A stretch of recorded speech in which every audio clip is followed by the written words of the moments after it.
Bye!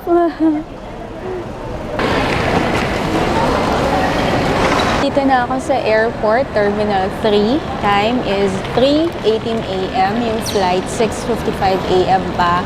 Hindi ako masyadong maaga compared dun sa recent trip ko na 8 hours akong napaaga. So, nakapagbayad na ako ng travel tax and mag-check-in na ako. So, kakatapos ko lang mag-check-in dito sa AirAsia. Sobrang bilis lang. And okay naman. So, 20 kilos yung check-in baggage ko. Dito na ako sa immigration since pandemic. Pangalawang travel ko pa lang to and we will see what will happen. Yung last na daan ko sa immigration, okay naman. Pumunta akong Japan noon. Kakalagpas ko lang sa immigration and my experience, parang mas okay this time kumpara nung first time ko mag-travel since pandemic. So, yung pagpila, umabot ng 21 minutes pero yung interview, 3 minutes lang talaga. And mas konti yung tinanong ng immigration officer this time. So, pagpunta ko doon, hinanap lang niya yung visa kasi yung visa hindi nakastamp sa passport. Tapos tinanong niya kung may kasama ako, sabi ko mag-isa. And then tinanong niya kung anong trabaho ko, sabi ko vlogger po ako. And then tinanong niya kung full-time, sabi ko yes, full-time. After that, ang pinakahuling question lang niya, actually hiningi niya yung return ticket ko. So pinakita ko yung printed ticket. And that's it. Inabot lang siya ng 3 minutes. Yung experience ko kasi nung March, tinignan pa yung phone ko, may iba pang mga tinanong. I think pati income ko nung tinanong. Pero this time, ayan, mas na sila, medyo mas maluwag. Okay, so that's my experience ito sa immigration, sa NAIA. Let's go.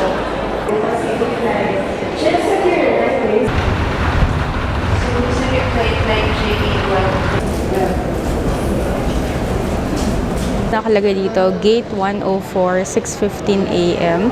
So, nandito ako sa Gate 104 ng 6:15 a.m. Pero, going to Bangkok yung nakalagay dito na Cebu Pacific.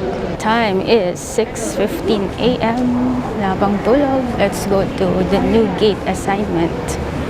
Numbers which can be found on your boarding passes.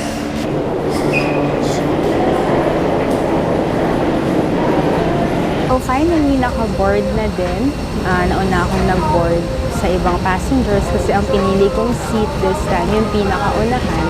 So advantage nito, mauna kang mag-book and another advantage, sobrang laki ng legroom and window seat.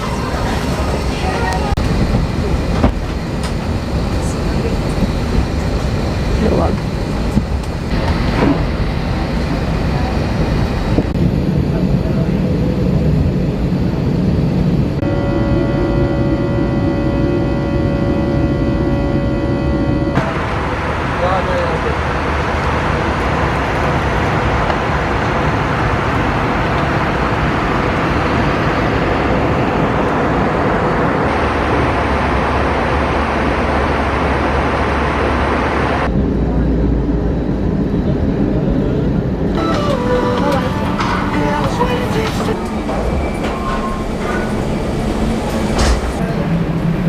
We're here.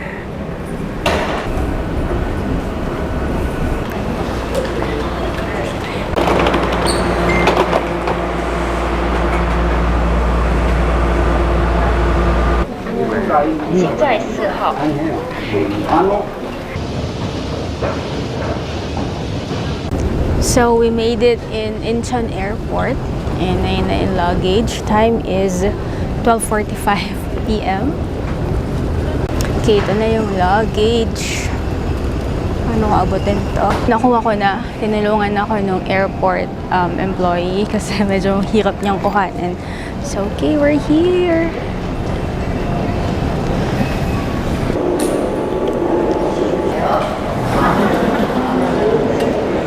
Hala, meron siyang mga fans. So, ito yung view kapag dumarating yung mga K-pop fans from overseas. International arrivals. Nandito na ako sa airport. Nag-freshen up lang ako. And first experience sa Korea. Ayan, parang may nakaiwan yata ng self. Ay, hindi. So, nilalapag lang nila yung mga phone nila dyan. And, okay, let's go. Si Arsha doon. Iniwan niya yung phone niya. So, merong See You and Holly's Coffee. Or baka hanapin ko na lang muna yung kuhanan ng data SIM card. Nag-decide na lang ako na kunin ko na yung data SIM card ko na nabook ko sa Klook.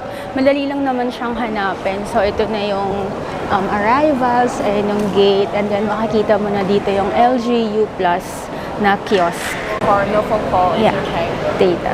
This is the SIM card that I got. Tatlo yung options mo dito. Pwedeng itong LGU Plus, SK, or KT. Pero based sa reviews, okay daw itong LGU Plus. This is 1,375. Good for 10 days. Data lang, walang call and text. And nabook ko lang to sa Klook. And shoutout din pala, nung kumukuha ko ng SIM card ko dito, meron ako nakita na follower, viewer, solo traveler din siya dito. Hello kay Miss Ruby na taga Chicago sa US. I hope you enjoy your trip. Stay safe. Ayun na. Hindi kasi siya, ayaw niya magpa-vlog for privacy. So, let's try na. Hindi ko sure kung magugulat ka, pero ang iPhone ko ay dual SIM. So, naka-insert yung globe ko na naka-roaming, and then, pwede ko pang-insertan itong SIM card. Dual SIM. So, ito yung sa akin. I think naka-insert pa dito yung SIM card ko, tumalsik. Ito yung SIM card, ito yung globe ko sa Philippines. Ito yung SIM card na ginamit ko sa Japan nung March.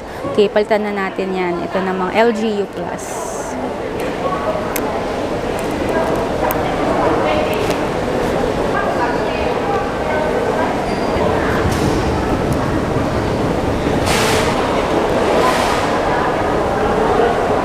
Try ko mag-video call.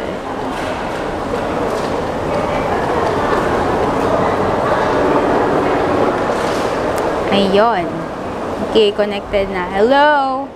Okay na, meron na akong data. Madali lang siya. Wala ka nang masyadong kailangan baguhin sa setting. Actually, parang nag-auto-connect nga siya. So, that's the data SIM card for 10 days. Sobrang dali lang hanapin. Dito yung exit, and then ito na yung kuhanan ng SIM card. Pag dumarating ako ng Korea, bihira ako mag-explore dito sa Incheon Airport. Explore muna natin bago tayo pumunta ng Seoul. Grabe, ang ganda! Winter Forest. At dahil solo travel, asa na lang sa tripod at shutter. So, ito yung gagamitin ko for the whole trip. Na-order ko lang sa Shopee parehas itong 2-in-1 tripod, pwede ding selfie stick, and itong Bluetooth shutter. Ito yung sample picture. Dito ko kinuha. Dahil 4 years ako hindi nakabalik, medyo nakalimutan ko. I think itong airport railroad para makapunta sa Seoul. So, I think dito yung papuntang airport railroad. Let's try. Pwede namang bumalik kung mali. Okay, mukhang tama nga. Dito yung daan.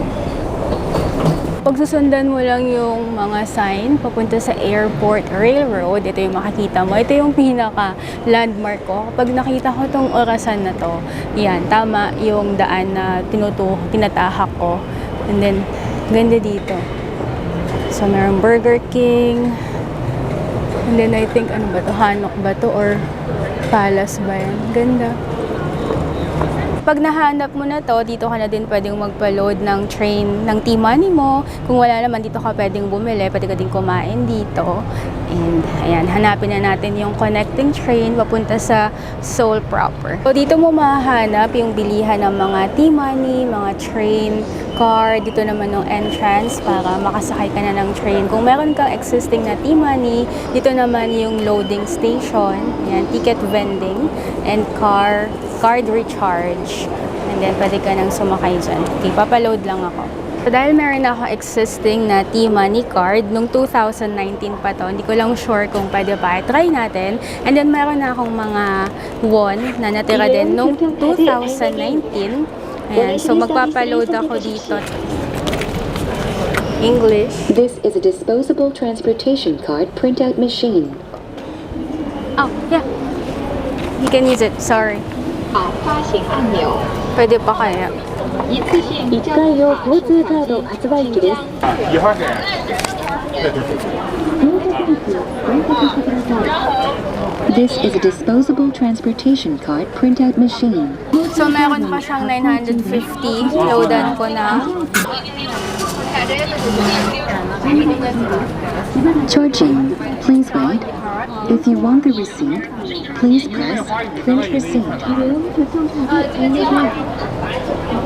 Reloading successful. Ang galing, kahit 2019 ko huling ginamit. Okay pa siya. So, merong naiwang 950 won. And then, nag-load ako ng 30,000 won.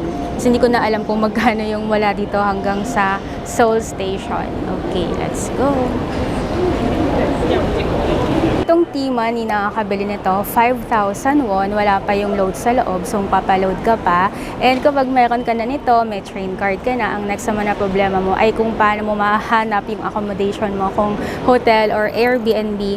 Ako, ang ginagamit ko talaga pag travel, Google Maps, kasi syempre English siya. Pero ikaw, kung anong app yung okay sa'yo.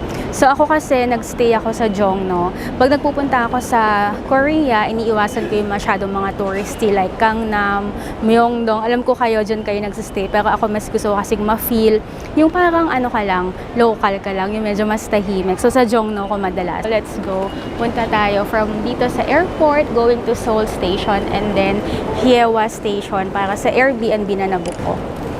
Always Incheon, Incheon.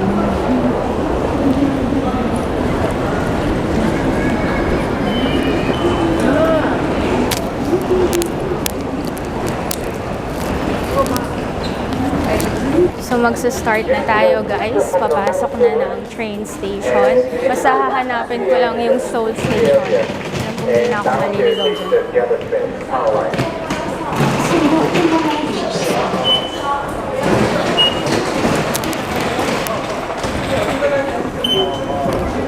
차례로 통과하여 주십시오.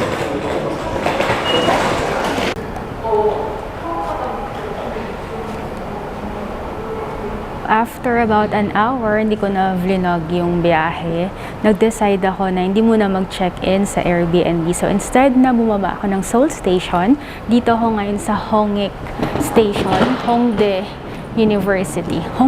Hongik University. Naisip ko kasi, instead na pupunta ako sa Airbnb, tapos check-in, tapos iwan yung luggage, tapos aalis na naman, dumiretso na ako dito sa una kong pupuntahan. So, saan ba ako?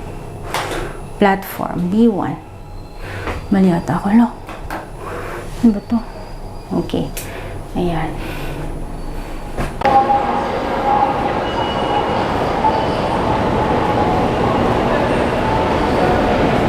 Okay, mag-e-exit na ako ng train.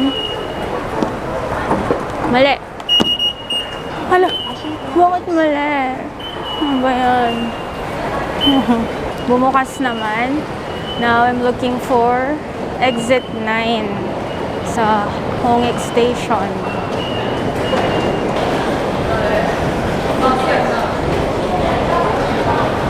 Sobrang layo ng lakad para sa exit. So, after ng mga 15 minutes na lakad mula dun sa exit para mahanap yung tamang exit, naisip kong iwanan na lang yung luggage ko. So, pwede ka mag-iwan sa ganitong mga locker. Iba't ibang mga sizes. So, mayroong small, mayroong medium. Ito naman yung large. So, pwede yung luggage. So, ito yung rate. Yung small, per hour, 500 won. Medium, 800 won. Large, 1,000 won. Meron ding for 4 hours. Ayan. So, kung yung sa akin, 1,000 won per hour. So, tama ba mga 50 pesos ba? Yun yung huli kong pagkaalala ng conversion. Medyo mas mahirap lang siyang gamitin kasi meron ka pang app na kailangan i-download. Pero dinownload ko naman kasi kailangan ko talaga siya. So, meron naman siyang English and then merong instructions dito. So, meron ditong parang map ng lahat ng mga locker. Ayan. So, pipiliin mo na lang yung locker na gusto mo. So, halimbawa, number 33 large. Ayan naman siya. So, i-click natin. Ay, occupied pala. Pag naka-gray, occupied. So, hanap tayo ng blue. Kaya lang, parang walang blue. Oh, no. Nung mga lockers, yung gray, occupied. Yung blue, yun lang yung available. So, it seems, lahat ng mga large na pagkakasya ng luggage ko, occupied na. So, it means wala. So, madaming mga areas dito sa Korea na may hagdan pero walang escalator or elevator. So, kailangan mong buhatin. And meron ako nakita dito ang luggage storage. Wala na talaga dun sa mga locker. So, meron ditong luggage storage talaga. So, mas mahal lang dito. Kasi yung extra large, 6,001. Doon sa train, 4,000. And then, ang charge niya every 4 hours.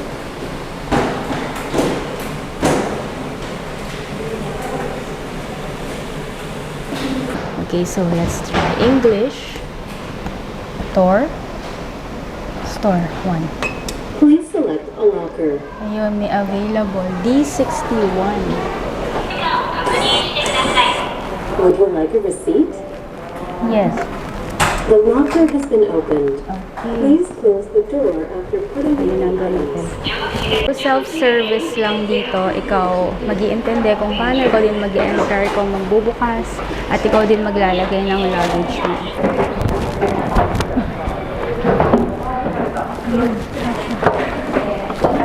Okay. Ano yung isa hindi nakasya? So, hindi nakasya yung ibang dala ko, kaya ilalabas ko na lang. Bawa itong laptop. Sobrang bigat. Lagay ko dito. And, itong bag, mga gadget. Kumasya naman lahat. Tinanggal ko lang sa bag, tapos siniksik ko na lang dyan. So, ito na lang yung matitirang dala ko. So, pag sinarado mo na, ayun na, hindi na siya ma-open. So, make sure na na-check mo na lahat ng kailangan mo. Okay, so 4 hours, 258 pesos. Ayan ang luggage service dito sa Hongdae. Until 11 p.m. sila. And yun nga, 6,000 won for 4 hours. So, pwede ka nang mamasyal pag naiwan mo na yan ang dala. So, kung gusto mo itong hanapin, yung luggage storage, exit 9 lang. So, ito na yung exit 9. Welcome to Korea! Mainit pa. Ayun, yung spa, hinahanap ko. Actually, nagulat ako pagdating ko dito, November 2, mainit pa. Parang yung last time na naalala ko nagpunta ako dito, September, ganito yung feeling. Yung parang ayaw mo mag-long sleeve kasi mainit. So, ganun siya. And wala pang masyadong mga autumn leaves. So, ito yung hinahanap ko, yung Tolegi ni Baekhyun. Sabi kasi sa Spao, ito yung Spao na nakita ko dito sa Hongdae. Pero baka may iba pa. And then, ito yung view ngayon dito sa Korea. Wala pang masyadong autumn leaves, no? November 2 na. Usually, yung sa mga past experience ko, mga ganito full bloom na eh. Tsaka mainit ngayon. Sinubukan ko na din pumasok. Baka makita ko dito.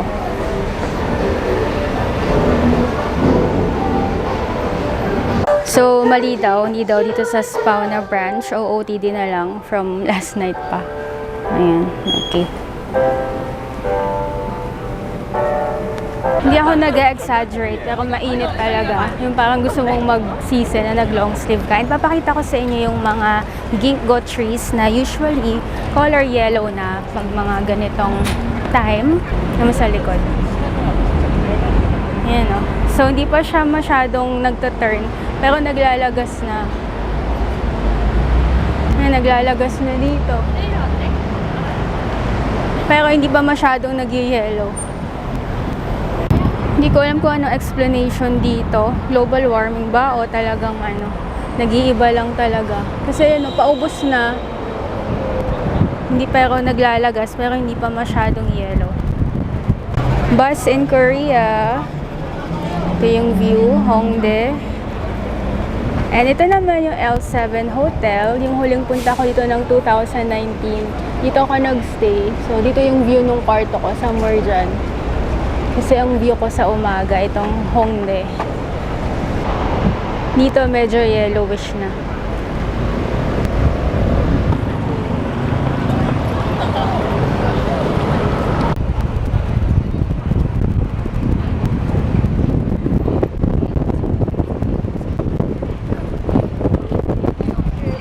Dito na yung part ng Hongdae na madaming mga street performances. Usually mga students yan.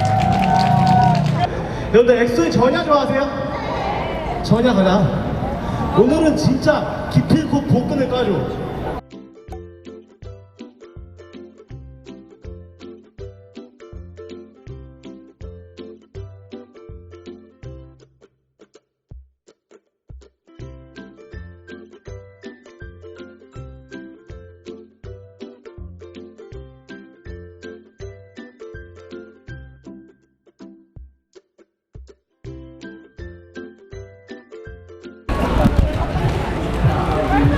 Sarap maglakad dito. Lakas maka K-drama feels. Hongdae. So, naghanap ako ng kakainan kasi huling kain ko sa plane pa kaninang 8 a.m.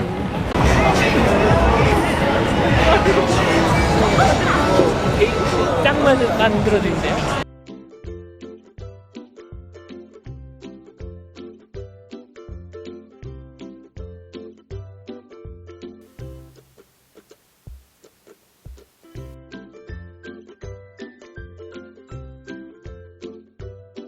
Dahil hindi ko makita yung Tolegi ni Baekhyun sa Spao, I think merong specific na branch ng Spao na hindi ko makita. So, nag-coffee muna ako. This is mint. Parang milkshake mint. 5,500 won. Try natin. Medyo lasang toothpaste kasi mint, di ba? Okay naman. Interesting yung lasa. Tapos may choco balls. Sa Hongdae. Hongdae pa din ako. Hey, cream soda yung tugtog. So, dito sa Korea, hindi iniiwan yung mga pinagkainan or pinag-inuman. So, wait lang, nadadapa ako. Ito lalagyan.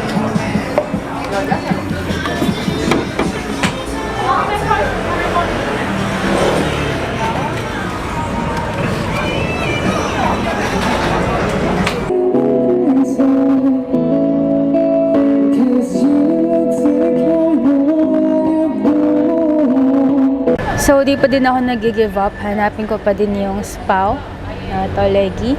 And ito naman yung Thanks Nature Cafe. Ito yung napuntahan ko dati. Merong sheep. Ayun o, yung puti. Ayun yung mga sheep. Sana sila pa din yan. Yung pumunta ako dito 2017. Medyo matagal na. Na-inspire ako dun sa We Got Married ni Itok tsaka ni Kang Sora. So, ito yung Hongdae talaga. This is Hongik University, Hongik Daehakgyo. Kaya siya tinawag na Hongdae. And, hanapin natin yung Spao.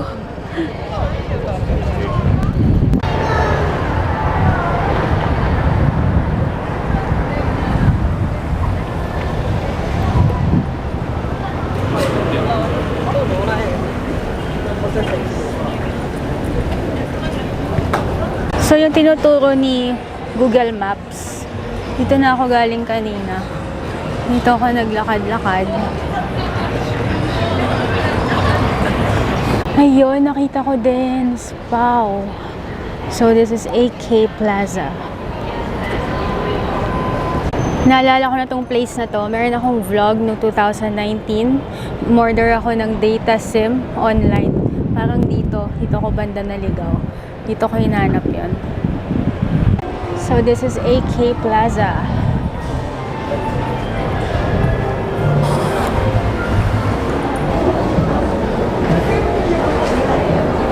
Ito palang AK Plaza. Isang buong mall na puro mga cute. Finally, nahanap ko na yung tamang branch ng Spao dito sa 5th level ng AK Plaza. Tolegi by Baekhyun. Ito talaga yung dahilan kung bakit ako pumunta sa Hongdae ngayon. Kasi last day na niya. Pop-up lang to. So, yun yung mga pajama set, chinelas. Ang cute. So, ito yung tsura ng pajama set. 50,000 won siya. So, mga 2,500 pesos. Ito naman yung pang lalaki. Cute sana yung slippers. Kaya lang walang ganun. So, yung pajama set lang talaga. Tsaka yung duvet cover. Gusto ko sana yung ganito yung stuffed toy. Pero syempre mas maliit para madaling uwi. Eh, wala. So, pajama lang. So, shoutout na lang kay Baekhyun. Inoffertan ko naman. Pero yun lang kasi yung tinda. So, ayan. Last day na niya ngayon. At least inabutan ko. Ito pa yung makikita mo dito sa AK Plaza. Basta mga cute mga items, pang regalo, pang gift, or collectibles. Okay, so yun lang ginawa ko dito. Balik na tayo sa Hongdae.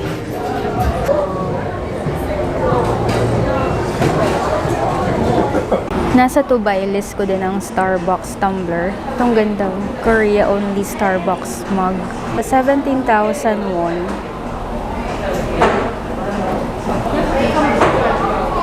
So yun ang mga design ng tumbler.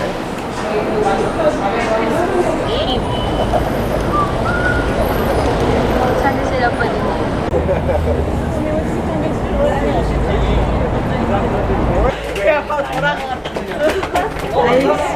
So, kunin ko na yung luggage ko. Time is 7:36. Hindi ko lang kung nag-over ako sa 4 hours. We'll see kung sumobra ako. Retrieve. Please select a locker.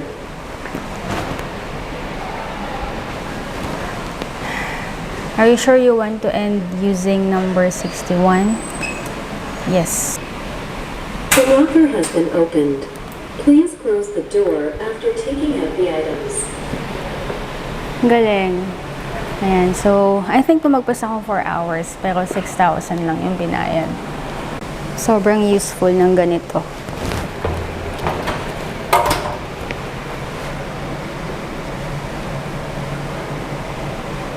So, after makapasyal sa Hongdae, ito na, kailangan mo nang alamin kung paano pumunta sa accommodation mo. So, dito ka sa Hongik University, sa transfer pala, Dongdaemun History and Cultural Park, transfer to Dongdaemun History Culture, magkaiba ng line, and then going to Hyewa Station. So, this will take about 47 minutes, malayo pala.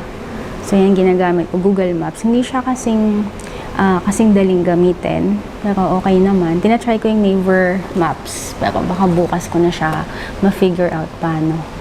Ang galing din itong business nila, walang tao, walang bantay, walang guide, pero may nakalagay na merong CCTV, check ko din. 11, yeah. So, yun na nga, wala siyang basta, wala siyang bantay, pero merong CCTV.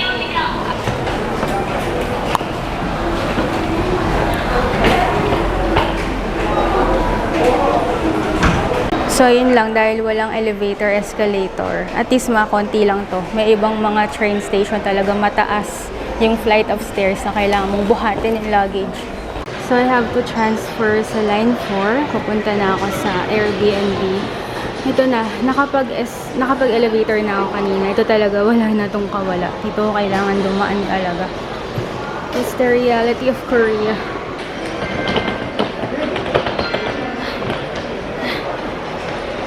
Kaya naman.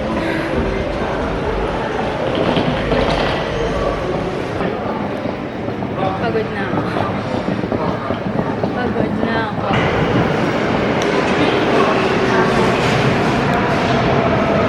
Grabe, haggard.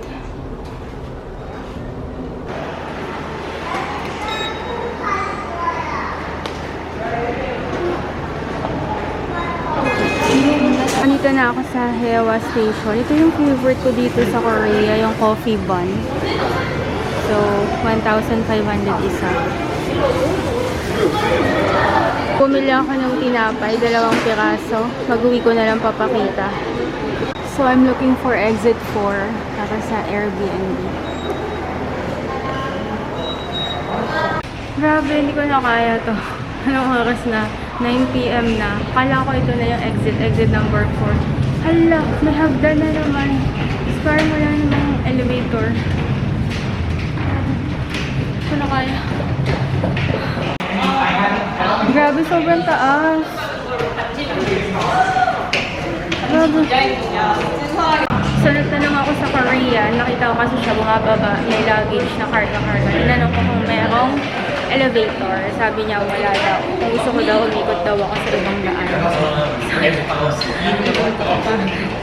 Dito na ako sa Hyewa Station. Grabe, nakakatuwa na yung experience ko. Tinulungan ako ng 2 Koreans. And nagulat ako kasi na-capture sa video. Hindi ko na-expect na may tutulong kasi ang alam ko talaga pag dito, kung dala-dala mo, itaas mo talaga. And yun, nakakatuwa. Alam ko naman sa Philippines, madami din mga gentlemen, pero nakakatuwa lang i-share na kapag nagka-travel tayo, magkakaroon din pala tayo ng chance na gano'n na may mga tutulong sa atin. Actually, kada punta ko naman sa Korea, madami akong mga experiences na napaka-helpful nila and friendly sila. So, ayan, thank you, kamsahamnida. So, medyo naiba yung audio kasi nalubat na yung microphone ko. So, andito na ako sa Hewa Station. Pero hindi pa tayo tapos. Kagabi pa ako gising. And I hope nag-enjoy ka sa mahabang vlog and the realities na pwede mo ma-experience kung first time mo na magta-travel sa Korea. Merong nag-comment na pwede ka naman daw mag-take ng shuttle bus from the airport. Diretso na siguro kung saan ka pupunta. Pero syempre, bilang vlogger, gusto ko ding ma-share sa inyo yung pwede mo ma-experience kung mag-DIY ka or kung mag-train ka. Okay, so itong pinapag-stayan ko, sa ilalim ako ng puno. This is also like a hip area, parang mga estudyante, mga kabataan. And ang napansin ko, ito yung medyo weirdo. Tingnan mo yung puno. Parang green pa siya, diba? Hindi pa siya nag-brown. Pero pag titignan mo yung lapag, ang dami nang nalulugas ng mga yellowish. Okay, so hanapin ko na yung Airbnb. So, sabi ng Google Maps, malapit na daw. Dito ako nakaupo. And then, nidiretso lang dito. So, hopefully dito yon. Dito ako nag-chill ng mga 30 minutes. Yung puno. Hindi pa siya yellowish. Pero pag nalalagas, yellow na.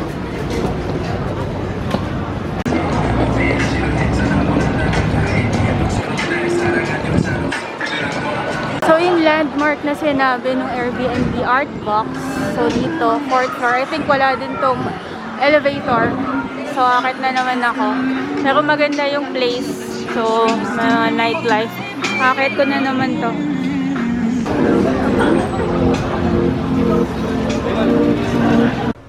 So, umakit muna ako para i-check kung dito talaga. So, 4th floor. Ito na yung Lala Stay. Cozy and warm. Okay. So, iniwan ko yung luggage ko sa baba. Sa pinakababa. Pabalikan ko sa first floor.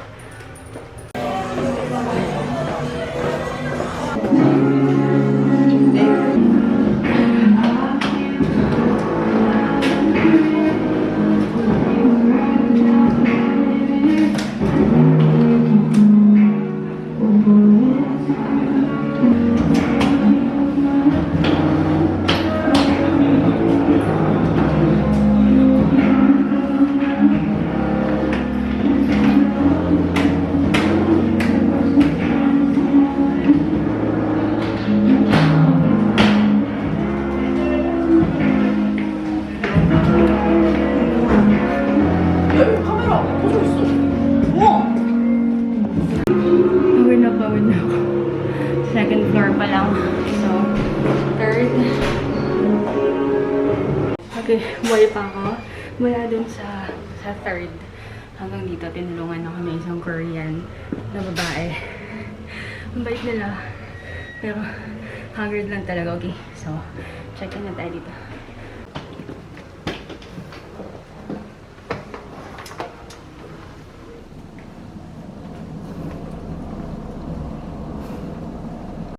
So, ito na yung kwarto. Mas malaki siya sa online kaysa sa personal.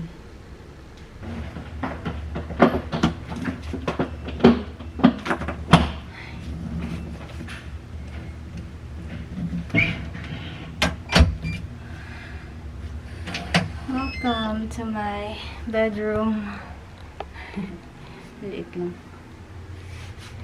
Galing ako sa labas, bumili ako ng konting essentials. Hindi ko na na-vlog, pero meron akong TikTok. So, kung gusto mong mapanood yung ibang mga content na hindi ko na na-vlog, pwede mo akong follow sa TikTok, Instagram, Facebook, TikTok, and Instagram at Christine Rosa. Sa Facebook naman at Real Asian Beauty. So, bumili ako ng water. And then, 2 drinks. Pag nasa Korea ako, sa mga followers, alam nyo to, kailangan talaga peach drink yung iniinom ko. Binili kong bread kanina. So, ito yung coffee bun. And then, ito naman ham and cheese pang breakfast tomorrow. So, itong dalawa, 4,000 won. And then tong mga drinks, yung kanina sa convenience store, 4,500. So that's my day 1. Alam ko medyo siguro na-stress ka dahil sa mga napakita kong kakapagod. But I hope meron kang nakuhang tip para pag ikaw naman yung pupunta dito. Mag-room tour na lang ako sa next episode kasi sobrang pagod ko na talaga. It's already 1 a.m. So thank you for watching. Follow my hashtag KR in Korea for more posts and updates in Korea. Good night, guys.